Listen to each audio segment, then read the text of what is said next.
On March 16th of 2013, 31-year-old Natasha Jugo left her parents' home in Queens, New York with a $100 bill stuffed in her pocket to get some milk and to pick up her father's prescription from the Rite Aid Pharmacy just down the block. The trip should have taken less than 10 minutes total. However, the blonde-haired beauty Natasha never made it home. Fast forward to 3 months later, and it's June of 2013. Natasha's body is found 30 miles away on the same stretch of Long Island, on a beach where the Jugo 4 victims were found. At the time, and against the protestations of Natasha's family, her death was ruled as if she had done it to herself, if you know what I mean. Now, Natasha did suffer from schizophrenia, which is why her parents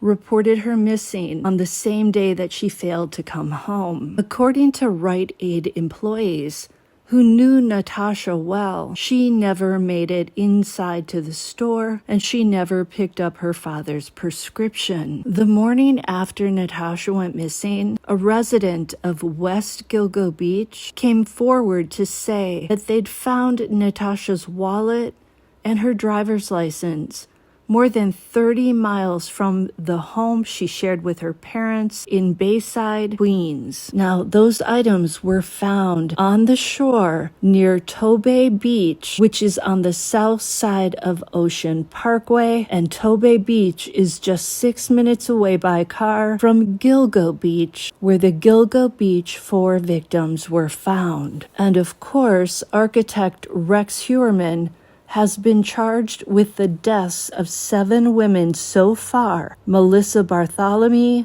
Amber Costello, Maureen Brainerd Barnes, Jessica Taylor, Sandra Castilla, and Valerie Mack. Why was Natasha found washed up along that same Long Island beach area? At first, the police were quick to rule out any connection between Natasha's death and those of the other women found on Jugo Beach. However, 12 years after Natasha was found deceased, new details have come out about the day she vanished. Get this, a mystery vehicle was spotted the night Natasha went to get her dad's prescription. A prominent attorney in the area and the former assistant DA of Suffolk County, a man named Raymond Zuppa, is now voicing concerns that Natasha could be another of Rex Heuermann's victims. After Natasha vanished, her blue Toyota Prius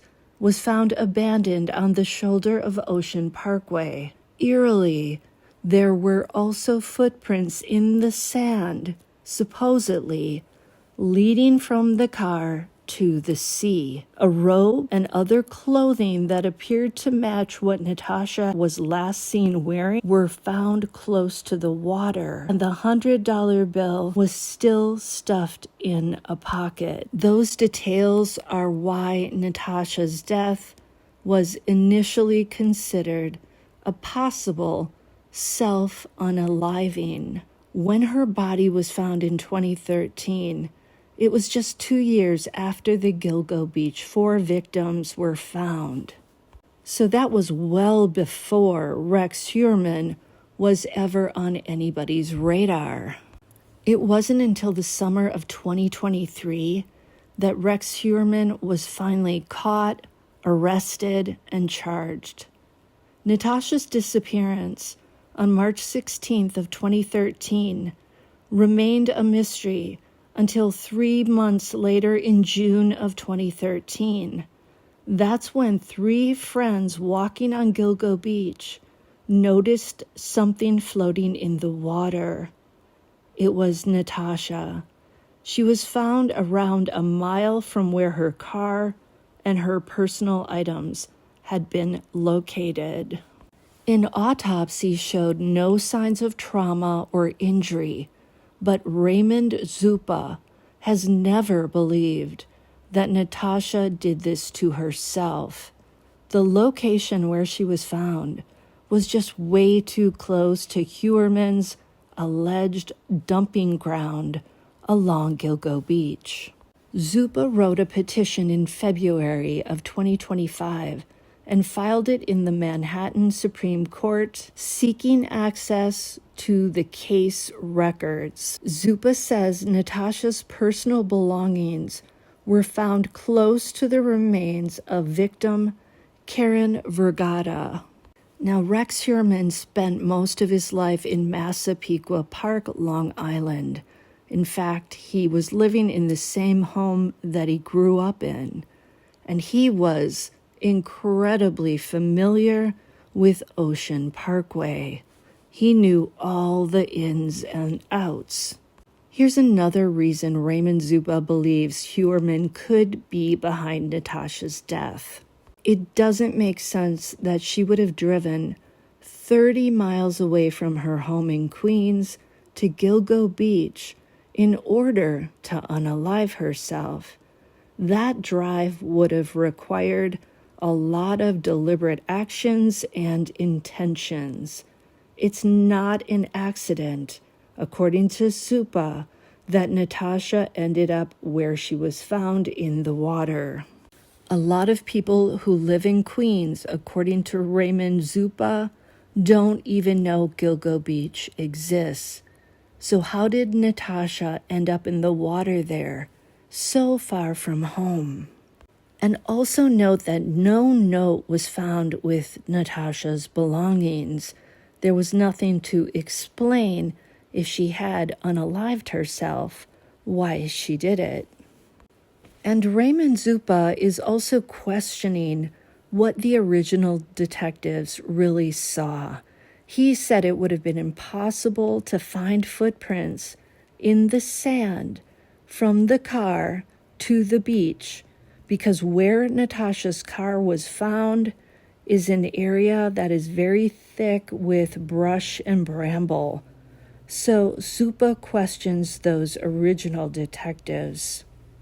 Also, a maritime expert insists that the tidal patterns during the hours when Natasha went missing means that her clothes and her footprints would not have been found at the water's edge. There's also an eyewitness account from the night Natasha vanished. A couple driving along Ocean Parkway around midnight noticed a car, which was later identified as Natasha's, parked on the eastbound lane, which was closed for construction. And right next to her car, parked at an angle, was a hybrid SUV pickup truck.